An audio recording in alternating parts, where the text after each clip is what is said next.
Welcome to देश दुनिया। आज इस वीडियो में हम बात करेंगे एनडीपीएस एक्ट 1985 की। अगर आपने इस चैनल को सब्सक्राइब नहीं किया है तो प्लीज़ सब्सक्राइब दिस।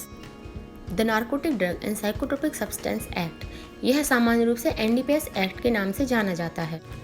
यह एक्ट किसी भी तरह के narcotic drug and psychotropic substance के production, manufacturing, cultivation, possession, sale, purchasing, transport, storage and consumption करने वाले किसी भी व्यक्ति को रोकने के अधिकार से पार्लियामेंट ऑफ इंडिया द्वारा 1985 में लागू किया गया था। यह बिल 23 अगस्त 1985 को लोकसभा में प्रस्तुत किया गया और यह बिल पार्लियामेंट के दोनों हाउसेज, लोकसभा और राज्यसभा द्वारा पारित किया गया। 16 सितंबर 1985 को राष्ट्रपति ज्ञानी जैल सिंह जी द्वारा इसकी अधिकृत स्वीकृति दी गई। 14 नवंबर 1985 से यह एक्ट लागू हुआ।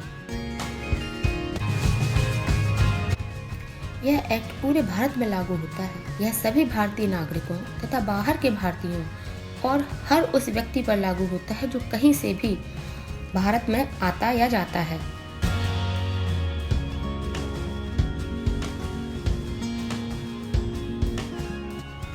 यह एक्ट हर तरह से द सिंगल कन्वेंशन और नारकोटिक ड्रग एक्ट की संधि को पूरा करता है।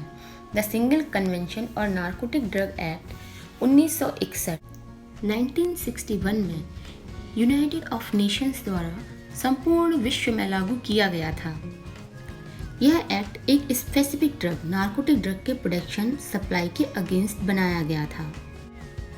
इस संधि के तहत कैनबिस प्रोडक्शन और अदर नारकोटिक ड्रग्स के against United states of America ने एक कैंपेन जारी किया था। हालांकि भारत में यह एक्ट तकरीबन 25 साल के बाद लगाया गया और 25 साल के बाद कैनबिस प्लांट को इलीगल बताया गया। 1985 के पहले तक कैनबिस प्लांट का प्रोडक्शन भारत में इलीगल नहीं था। जब यह बिल पार्लियामेंट में आया तो बहुत से मेंबर्स ने इसका विरोध किया और यह कहा कि इस बिल में हार्ड और सॉफ्ट ड्रग को एक ही नज़रिए से जांचा जा रहा है। टाइम्स ऑफ इंडिया की एक रिपोर्ट में भी इस बिल को क्रिटिसाइज किया गया और यह कहा गया कि सॉफ्ट ड्रग्स को इस बिल से बाहर रखना चाहिए और सॉफ्ट ड्रग्स को लीगल करना चाहिए, जिससे कि हार्ड ड्रग जैसे कि हेरोइन का एडिक्शन कम हो सके। इस एक्ट में कैनबिस प्लांट को इलीगल बताया गया। कैनबिस, जिसे हेम्प और अन्य दूसरे नामों से भी जाना जाता है, भांग, चरस, हैश, एक साइको एक्टिव ड्रग है जो कैनबिस प्लांट से ही मिलता है। इसका main psychoactive component THC, tetrahydrocannabinol है। इस क्रॉप का cultivation illegally Argentina, Colombia, Bulgaria जैसे देशों में होता है और इसे कैश क्रॉप और प्रॉफिट क्रॉप कहते हैं। कैनबिस बहुत टाइप से मेंटल और फिजिकल हेल्थ को इफेक्ट करती है।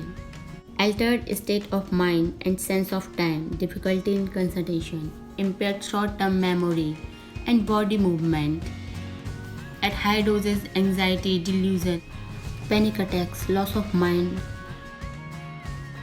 बहुत तरह से बॉडी को इफेक्ट करता है। एनडीपीएस एक्ट के तहत 17 मार्च 1986 में the narcotic drug bureau NCB का गठन हुआ। यह एजेंसी पूरे भारत में ड्रग ट्रैफिकिंग के अगेंस्ट काम करती है।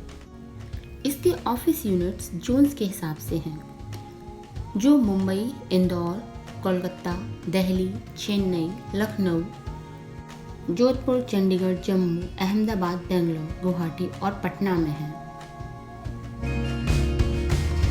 1985 के बाद से एनडीपीएस एक्ट में 3 अमेंडमेंट हो चुके हैं। पहला अमेंडमेंट 1988 में हुआ था, जिसमें इसमें कुछ नए लॉ ऐड किए गए थे। दूसरा 2001 में हुआ था। इन अमेंडमेंट के हिसाब से NCB के अलावा गवर्नमेंट की अदर एजेंसीज को भी नारकोटिक ड्रग के अगेंस्ट कार्रवाई करने का अधिकार दिया गया। तीसरा अमेंडमेंट 2014 में आया। इस अमेंडमेंट में डेथ पेनाल्टी को ऑप्शनल कर दिया गया।